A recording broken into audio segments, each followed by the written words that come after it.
Chance చేసుకున్నాడు. రైతులకు మనం అంత ఇస్తానని 2019లో కూడా చెప్పలే అతను.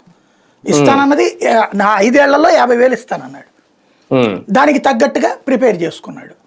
అట్లాగే డ్వాక్రా మహిళలకి ఆ రోజు వరకు అంటే 2019లో తన అధికారంలోకి వచ్చే నాటికి ఎవరైతే రుణాలు తీర్చేసి ఉంటారో వాళ్ళకి ఆ రుణమాఫీని 5 సంవత్సరాల్లో చేస్తానన్నాడు. ఒకేసారి ఇచ్చేస్తానల్లా 5 సంవత్సరాల్లో చేస్తానన్నాడు.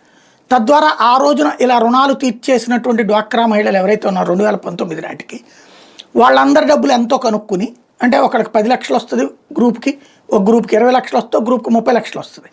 ఈ వచ్చినటువంటి డబ్బులు అంటే 10 మంది ఉంటారు, 10 లక్షలు వస్తే 10 మంది పంచుకుంటారు, 20 వస్తే 2 లక్షలు ఎప్పుడు పంచుకుంటారు, 30 వస్తే 3 లక్షలు ఎప్పుడు పంచుకుంటారు. ఆ 10 లక్షలు అయితే కనుక 5 ఏళ్లలో 20,000 చొప్పునేసాడు, 20 లక్షలు అయితే కనుక 40,000 చొప్పునేసాడు, 30 లక్షలు అయితే కనుక 60,000 చొప్పునేసాడు. డబ్బులు వేసేసాడు.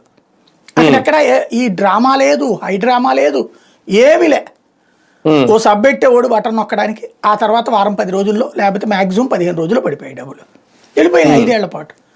ఈ హంగామా ఏమన్నా జరిగిందా? ఇప్పుడు అంటే అతను చెప్పిన 2 ఫస్ట్ ట్రిప్ చెయ్యనన్నవి, చెయ్యలేనన్నవి రెండోసారి చేశాడు తన అధికారంలోకి రాగానే.